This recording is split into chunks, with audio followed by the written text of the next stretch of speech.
All right, let's go. You're good. Sorry. Ready? Start again. Okay. Today is Tuesday, May 20th, 2025. My name is Rich Reynoso, Chair of Housing. Juanita Ranzel, co-chair of housing. This is the Housing, Land Use, and Sanitation and Environmental Protection meeting. We're going to get started. Just did introductions. We don't have meeting minutes. We'll have that for the next meeting. Moving right along to the DEP Cloudburst update. Thank you for your patience, guys. If you want to get started. Hi, thank you so much for having us.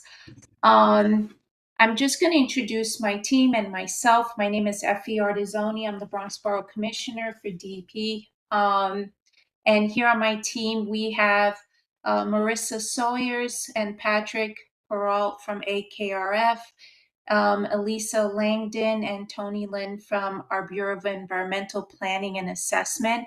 And we're going to give an updated presentation on Parkchester Morris Park Cloudburst. Go ahead, Alicia. Yeah. Sure. Thank you, Effie, for the introduction, and thank you all so much for giving us the time on your agenda to speak to you about this project. You may remember, I think we came to you maybe a year ago at this point to talk about this project, so happy to give you an update. Also, I'm Alicia Langdon, a project manager at DEP, and so my team has been leading the community engagement specifically for the 4 cloudburst hubs that are in design across the city. So I wanted to, before the consultant goes into a bit more detail on this project specifically, just give us some context for the overall program. So this is information that you've probably heard already from us elsewhere, also including when we spoke to you last year, but just to kind of give that overall context before we jump into this particular project. So if you want to go to the next slide, just a brief agenda for tonight. Like I said, I'll cover the overview of the program, and then Patrick and Marissa will go into some more detail about the phases of outreach that we've done throughout this hub to date and where we're headed next. The next slide. So cloudbursts are large rain events that drop a lot of rain in a short amount of time. You've probably become familiar with this term by now.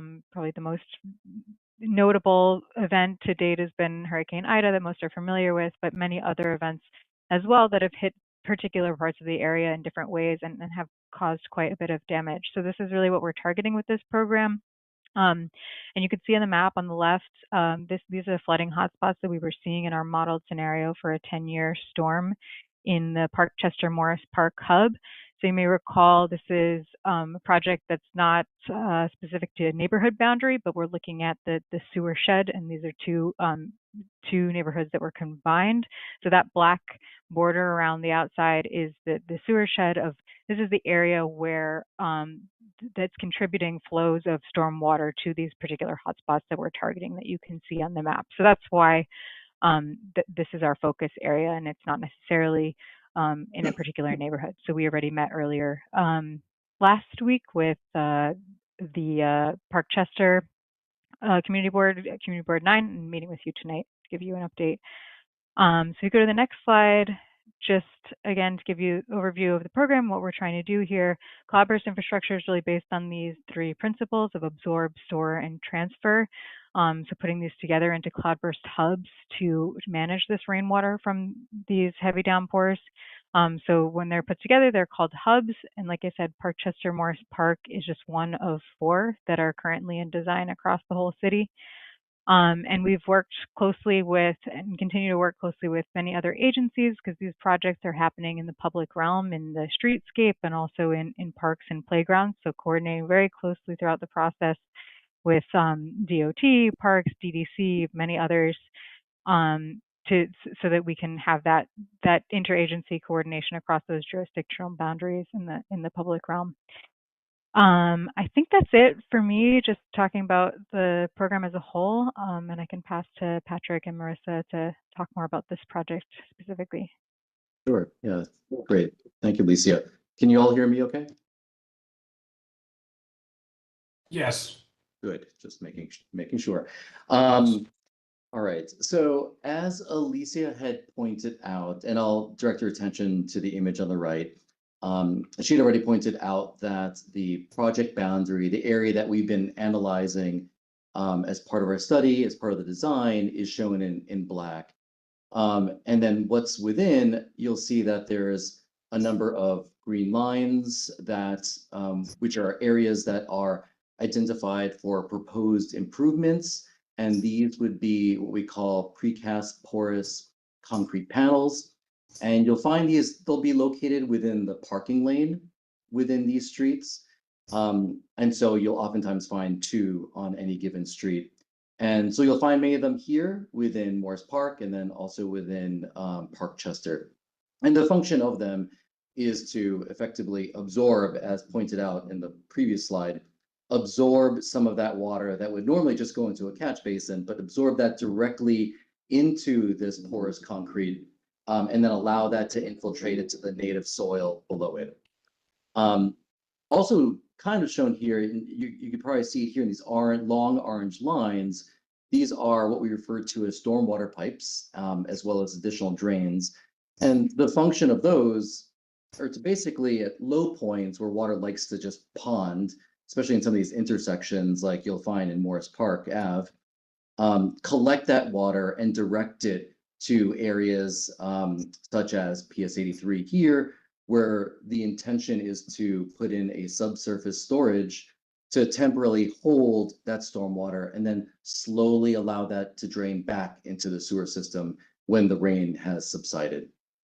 And so you'll find that here at PS 83 and then also down below here in south in Park Chester, where we have a similar type of setup at Castle Hill as well as Caserta Playground.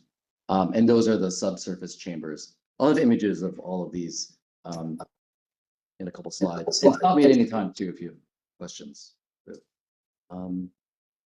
So a little bit more on those precast porous concrete panels. You'll see a close-up photo of that here, and you'll see both in section as well as on top that they've got these little voids that allow water to just come through, sort of percolate through that concrete, and then again go to the soil below it where it'd be temporarily stored and then just infiltrate into the soil.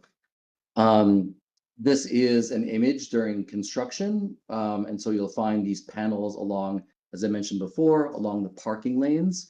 And yes, we can park on them. That's a common question. So cars, large vehicles can drive and park on top of these. So they're functionally the same as you would have for any roadway, with the other function of just allowing that water to infiltrate below. And then we just have an image of a video would be better, but you can they're putting some water onto this porous concrete, and then it actually just infiltrates below. Oh, that's from a project. I should point out this is from a project in Brooklyn where it's completed and functioning as intended.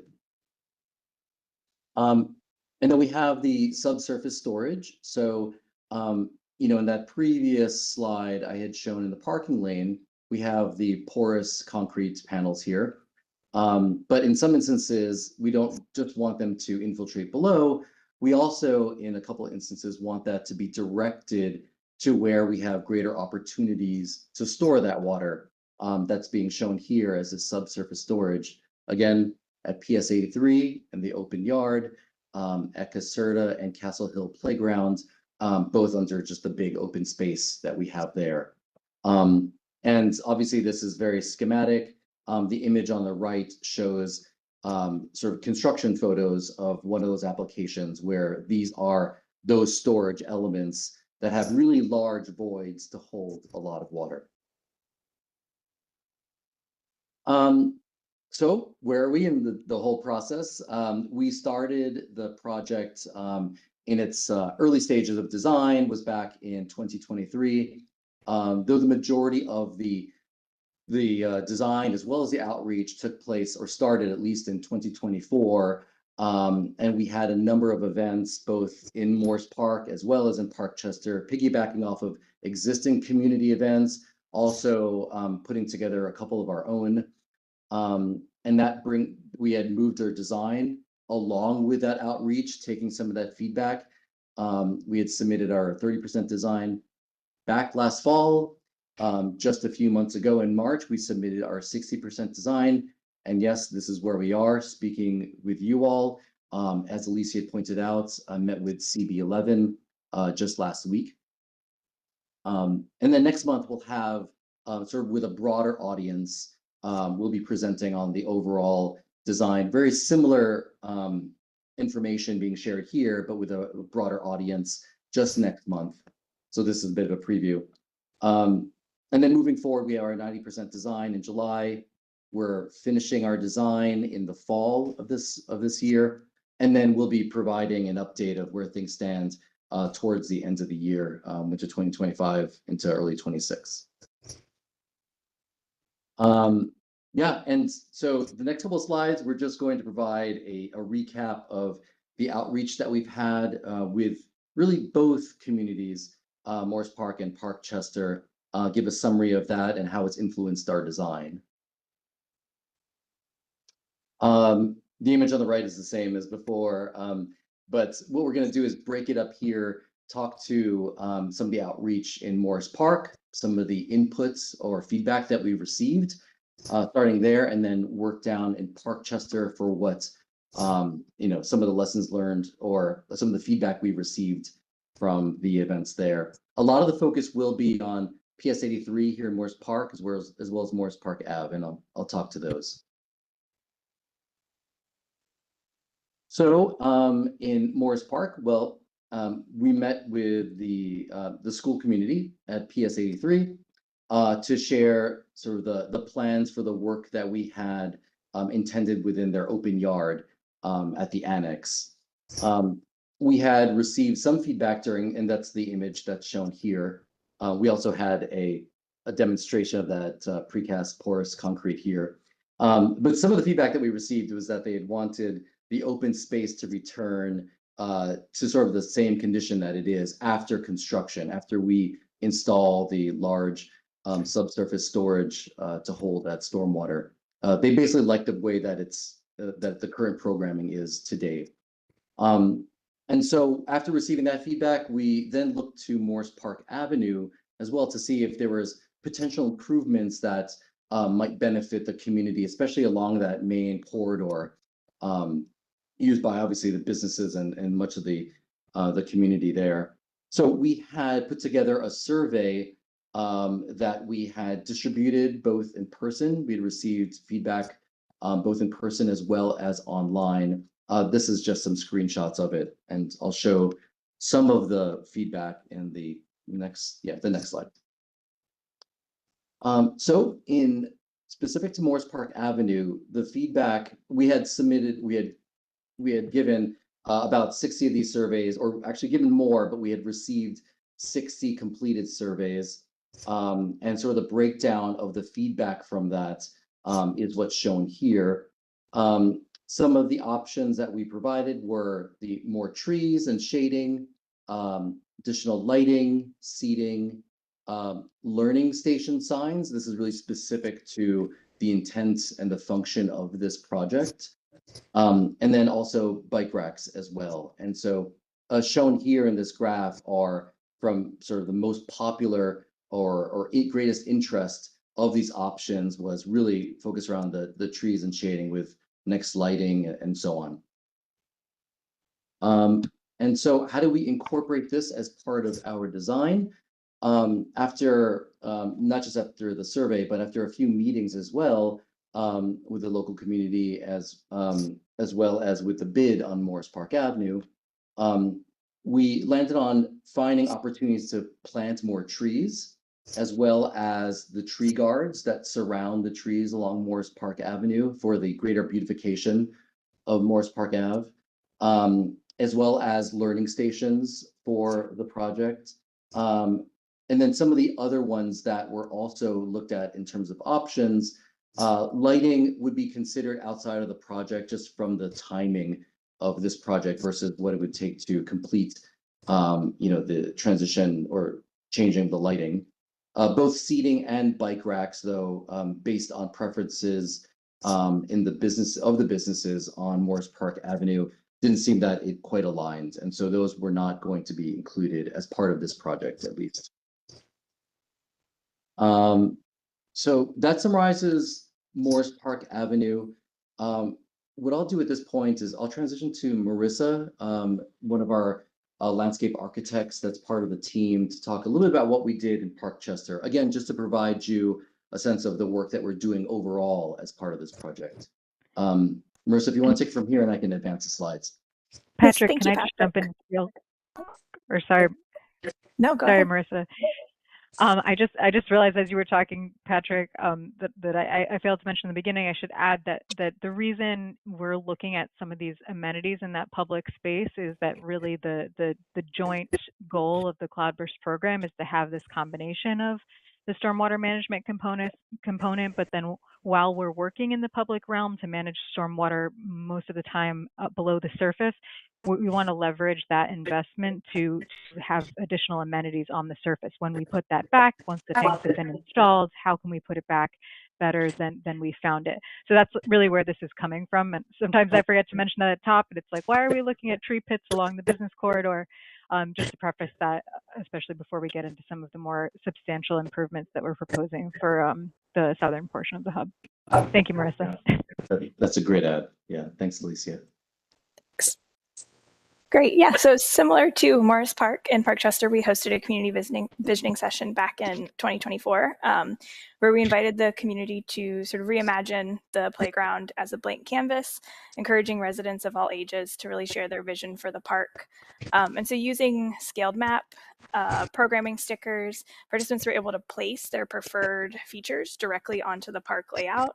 And this collaborative process really helped us better understand what the neighborhood's priorities and aspirations were and how people really use this space on a daily basis.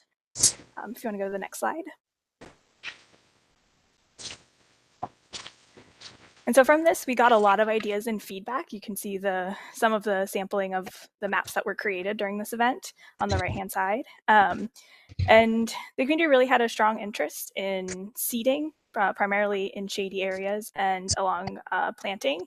And many of the residents expressed preference for putting more planting along the park's edges, creating more inviting green perimeter while keeping the center space open. Additionally, painted games were the most popular feature that people desired, with some additional interest in adult fitness equipment, outdoor classrooms, rain gardens, which really demonstrated a desire for a large range of activities for people of all ages within the park. If you want to jump to the next slide. And so bringing all of that together, the proposed concept plan organizes active play, such as the basketball court and the multi-purpose play area at the center of the park, creating a really flexible area for recreation. And then around the edge, we introduced this green perimeter filled with new planting areas, over 20 new trees, and really tried to provide, seasonal interest and ecological benefits as much as we could in the small space. Seating is placed thoughtfully throughout the park, particularly in shaded areas. And the stormwater management areas shown in lighter green on the plan are integrated into the landscape to really connect with this new subsurface storage system. Do you want to go to the next? Mm-hmm. So from the feedback, what was included is that we were able to incorporate 20 plus new trees and many new planting areas within the park, multiple types of seating, such as picnic tables, game tables, and benches, and also a variety of program activities in the center of the park, which you can see in the diagrams across the top. Next slide. Ultimately, a running track was suggested by many people who came to the event, but due to space limitations and concerns about circulation conflicts with other park uses, we chose to prioritize a multi-use open layout and then expanded the planting opportunities. So I will pass it back to Patrick for next steps. Yeah, great. Thank you, Marissa. And so, as I mentioned a few slides back, we are presenting to a broader audience next month with really similar, the same information, but as part of that meeting, and it's currently scheduled for Thursday, June 5th. It's a virtual meeting. The intention is also to receive feedback on the painting of this, sort of like using this area of Caserta Playground as a canvas for some new artwork. And we'd like to solicit feedback from the community for that, as well as a sign that will be located here that's intended to provide information on the program and all the work that's being done as part of the Cloudburst program, as well as specific to this specific playground. So we're going to use that opportunity as well to solicit that feedback. And that's, again, just in a couple of weeks from now. And then just really going back to, the next steps. So as mentioned before, we're here presenting to you all, sort of just providing an update of the project. And then next month, in a few weeks, we'll be providing the similar update to the broader communities. And then just advancing the design based on some of the feedback that we receive during that meeting, but also based on the input and feedback we've received from various agencies and other stakeholders. And really wrapping up that design in the fall of this year and coming back to everybody with sort of the update of that work towards the end of 2025. So that's just our brief summary of the project and where we stand, and certainly open to any questions from the group here. I have a couple. Yeah. Sure, please, yeah. Yeah, no, I have a couple questions. They're a little mixed, so forgive me. No Do problem. you guys work with the MTA at all, with the Metro North Station happening here? No, that's further down, right, Patrick? Or, yeah, go ahead. Yeah, I mean, we've had some coordination just as far as identifying what potential assets or proposed improvements might be close to an MTA facility. And that has been the extent of it at this point. Okay. I think folks are gonna probably ask later on, because I think they're gonna probably qualify this project with maybe that one, to be very blunt. So I think in dealing with this community, you may have some Metro North questions as well, just a heads up. Okay, yeah, understood. And you're referring to the projects, so I'm just gonna, like, in this area, correct? In Morris Park, yeah, because we're getting a Metro North station, MTA Metro Yes. North. So they've always talked about how flooding is an issue, et cetera, et cetera. You guys are DEP, you guys are working on this project. Because it was approved not so long ago, they may commingle both projects into one. So just a heads up. Yeah, appreciate it. You're right. Yeah. In terms of funding, what if there's a cash crunch in the next administration? Does that risk your project at all?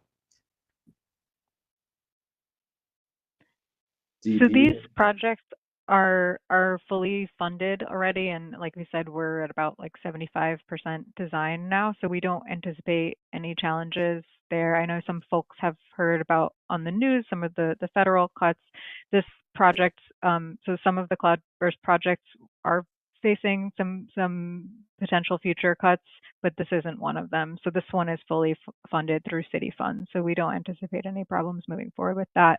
And in general, across the board, we're moving forward as we were on design and working out other funding streams for the other ones that may be affected. All right, thank you. Another question: what do you need from us, from this community board or community in general? Would you like a lot of support, or how can we help you best serve you in your project? So yeah, I mean, these projects are ready in design. So sometimes we get the question of like, oh, this seems really cool. How can we help you advocate for it? Yeah. Luckily, that's not where we're at. Like I said, they're in design, they're happening, they're moving forward.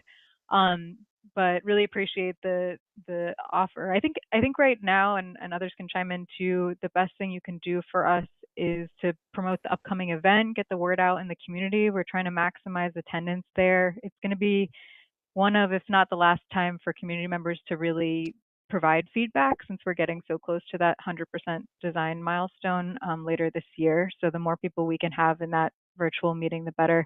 And we'll have a registration link for that in the next couple of days, along with a little blurb about the meeting. So we'll definitely send that to you to share with your networks if you're willing. But yeah, unless the rest of the team has That was others, basically that's it. Yeah, kind of the priority. Yeah. it's really to get the word out about the project and that event. Yeah. I'm not sure if the presentation's attached to the agenda, but if you could email us the presentation as soon as this is over, what I want to do, what I'm planning on doing is bringing like 20 copies of it to our full board meeting, which is this Thursday. Because what tends to happen is that folks don't review this tape. This is all going on YouTube and this lives, there. But what I want to do is get this in front of the constituents on Thursday, and that's where most people will be at. So I want them to kind of get this in hand. So if you could email us the presentation, that'd be great. Yeah, we'll do that right after. Okay, thank you. Because that way they get the June 5th timing and all that, and they could join. Great, and we'll try to get you the registration info for the upcoming event before then too. I know CB9 also has their general meeting on Thursday, so try and get the word about those larger meetings. Thank you. Thank you. Any questions? You good? I think we're good. Thank you so much for your time today. Likewise. Thank you. Thank you. Thank you. Thank Have a you. wonderful evening. Thank you. Have a good night, guys. Good night. Thanks. Thanks. You.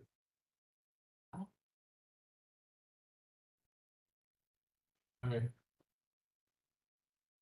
All right, moving on. We're gonna have a gallery session now. I don't think anyone's gonna be left for gallery, but this is gonna be a first. Jeremy, do you have anything you want to talk about? No? Okay. Cause that's still deep. Yeah, it's DEP purposes. We got Motion. There's no motions. We're gonna move to motions. No business.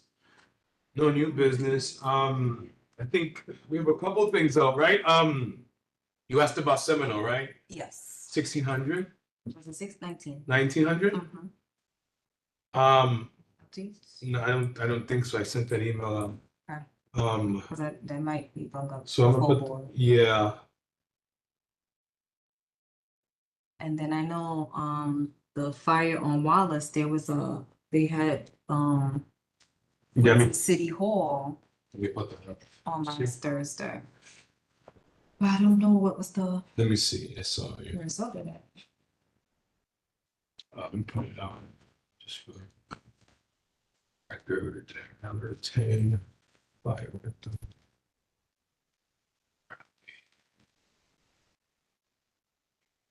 Let's see.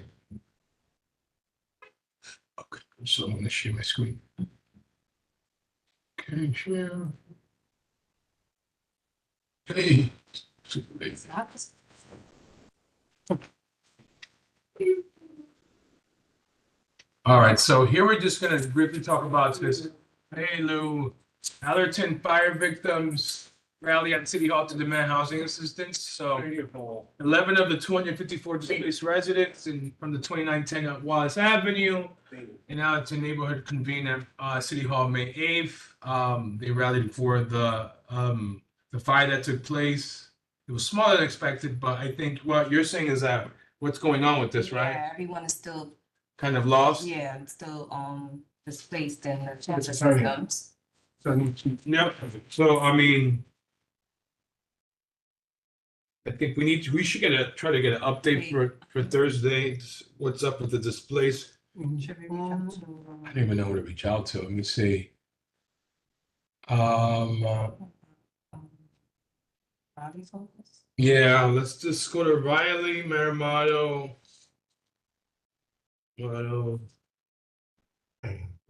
Yeah. For Thursday. Okay. But yeah, so we'll try to get that for Thursday. Okay. Oh, yeah. Okay. I haven't heard any new housing developments. Nope, just the same ones that are going up. Yeah, just the Boston Road still not being built. Mhm. It's there, but. And then just all those small little buildings coming up in the area. Mm-hmm. Okay. But yeah, nothing on the Fine Fair. Nothing on the fine fair. We wanted DOB to come and show us how to use DOB now, but that guy, the gentleman did not want to, he didn't want to come and show everyone. I don't know why. Yeah, this public portal. Which is helpful. I just don't know. So It's like a lot. Yeah, it's like so much. to navigate. Yeah. We should probably ask for, Can you have somebody else? let's just all email him. You, me, Wendy. Okay. With Jeremy's help and what's that?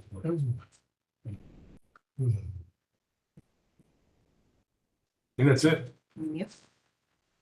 All right, folks, we're gonna log off. Short and sweet. Meeting adjourned at 6:59 31 seconds. Good night. Bye, Jeremy.